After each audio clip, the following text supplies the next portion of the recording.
And what's up, everybody? Welcome back to the channel. It is your boy Cheap Ludes. It is Wednesday, so if you were expecting new Triple Threat and Triple Threat Online rewards, I am sorry to be the bearer of bad news, but it is that time of the year where they just put both of the existing ones up on each. So, in addition to that, I'm going to be talking about XP tips to try to get J.R. Smith if you haven't gotten there as of yet. Most people have, but if you haven't, no worries. You still got a lot of time. 2K tends to give a lot of XP over the last 2 weeks. So we also got our first week 5 clue in relation to what free card we're getting on Friday. Looks to be a power forward or a center. Triple double performance is a clue. Tireless rebounder. New Year's win. Really vague clues, so I don't specifically want to start guessing about who it could be. Couple people that pop in my mind right away would be like, obviously Jokic, who's somebody who gets 10 assists pretty frequently. Joakim Noah as well. Not really sure exactly, like, the clues are so vague that looking would be tough.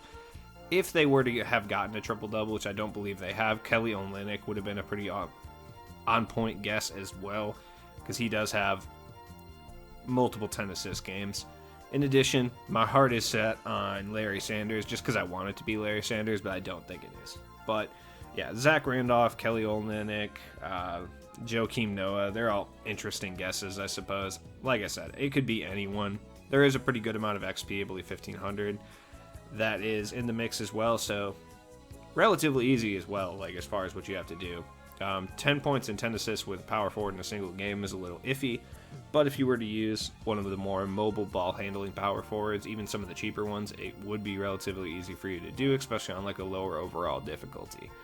And for XP in general, like there's a couple different modes that are best for harvesting XP. Rookie domination is always pretty good, but I'll talk about another mode in a little bit. But like realistically, I can't even guess as to who this player would be. Just looking up the parameters, it's hard to really get a grasp of who it could be. There's just so many options. I'm not sure. It'd be cool if we got like an out of position point or power forward Westbrook. Like that would be interesting, but I don't think that's going to be the case. Who this is going to be, like literally there's no possible clue as to who this card could be. I've heard a lot of people throw around Tim Duncan as a possible either this week's or the final card, and that's a good guess. I would like that. We also got these play groups. I've talked about them a little bit in previous videos. If you haven't done any of them yet and you want to get them done, do them. The unlimited group I wouldn't recommend doing it. It's just not a fun experience, and it takes a really long time, and the rewards really aren't that good. It's a possessed pack, a radioactive pack, non-deluxe by the way, and a shoe pack, of which you'll probably get a 1.5k diamond shoe that boosts like defensive rebounding and like something else. Not very good. Now, if you are looking to grind out a bunch of XP, like normally I do recommend Rookie Dom, but this season 2K has given us these mystery challenges, which are 3v3 to 50 triple threat on pro difficulty.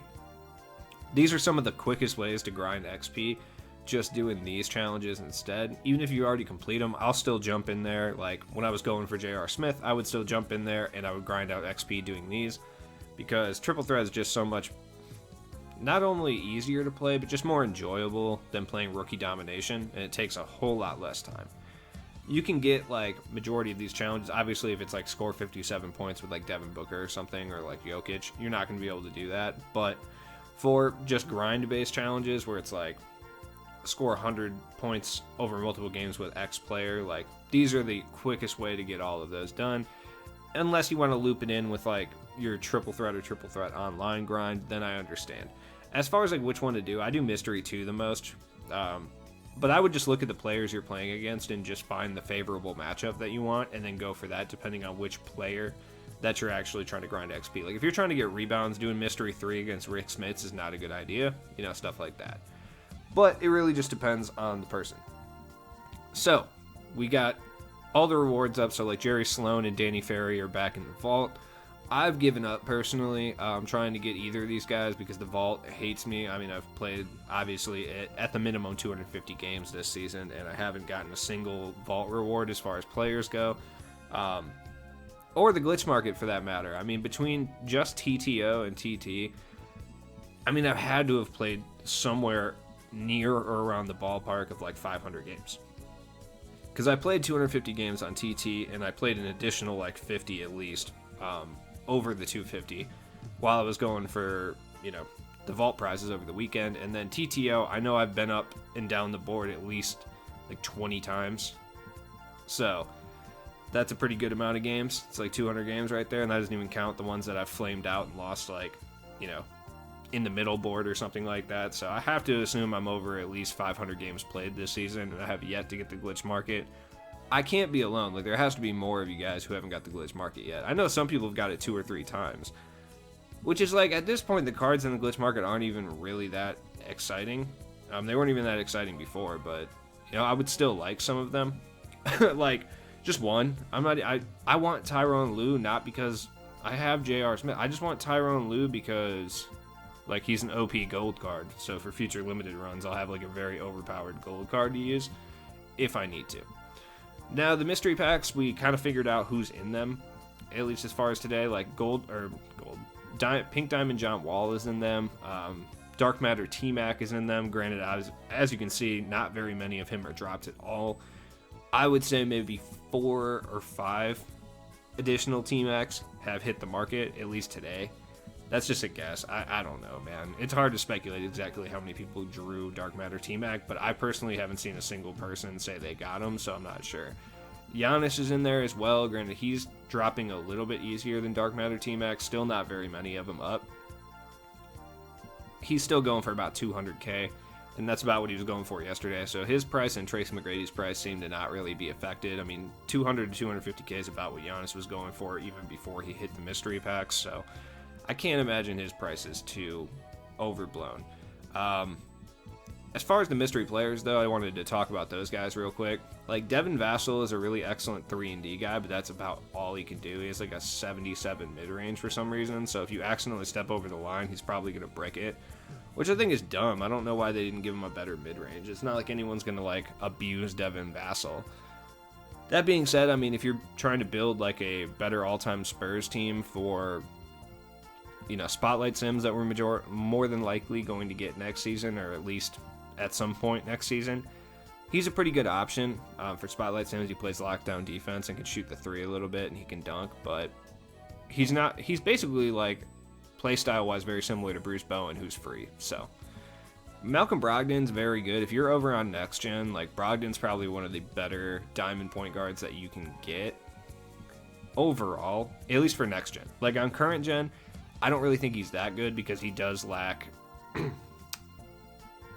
like rim attacking properties. Like, he's not terrible at attacking the rim, but there's just options at that price point and at that tier, because he's going for about 10k better than Brogdon. Like, that Hall of Fame steady does hurt him on current gen a little bit. I'm not the biggest steady shooter hater. I think the steady shooter is not as bad as it was last year, but it's still kind of annoying. But the fact that he's not very good at attacking the basket, it's not like he's terrible or anything, but yeah, he's got a low driving dunk and kind of a lower driving dunk tendency. And we all know driving dunks are super OP this year in current gen, but if you're over on next gen, Malcolm Brogdon legitimately is one of the best point guard options available. Like, on current gen, probably Shumpert's probably a little bit better, like, realistically. And, like, for what they do, like, Brogdon is, I don't think he's even better than Halliburton, realistically. I think Halliburton's still better. So Joe Smith he's very similar to, like, Hakeem Warwick. And the reason I say that is he's just, like, a very bang average, like, super solid power forward, small forward. Like, Joe Smith is a little bit better offensively than Hakeem Warwick. Hakeem Warwick's a little bit better defensively. But he's a 6'10 combo forward. He does everything just, like, okay. Like, he can handle the ball a little bit. His defense isn't crazy good. His speed's not crazy good. He's got a pretty okay jump shot. I mean, if you can get him for under 10k, like, under 10k, this card's definitely worth it. Like, that's not indicative, and Joe Smith is usually pretty good in 2K, so he's not terrible. Oladipo, I played around with him a little bit after I let Ty use my account. By the way, if you're looking for kind of an accurate representation of how good Victor Oladipo is, go check out Ty Debo's video on him. The one thing I will say about Ty Debo's video is you do have to actually listen to the things he's saying, because if you're just watching him play, he makes every card look good because he's actually very good at the game. So I mean, obviously, he won the 250K tournament. So you have to actually listen to the things he's saying. But Victor Oladipo seems like a very good card, though I don't think he's worth the price that he's going for right now. Like, if he was down at the 50-60K range, I think he'd be more than worth it for a lot of people to pick up. But up in the 80-90K range, I don't think he's worth it. I just think, like, you can get guys like Penny Hardaway for around that price, who I think are overall better on current gen.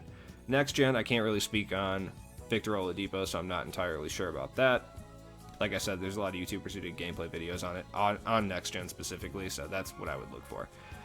Now, because of the play challenges that we got, some things are a little bit cheaper. Like, if you're looking for diamond contracts right now, they're not cheap. Like, 19,000 is not a cheap price, but it's cheaper.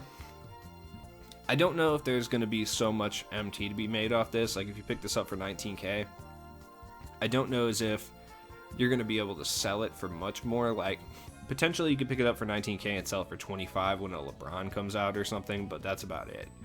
Shoes are down across the board, though. I mean, you know, your Grinches and stuff like that will still be expensive. Granted, they're down a couple thousand MT. But you can pick up some relatively nice budget shoes for extremely cheap.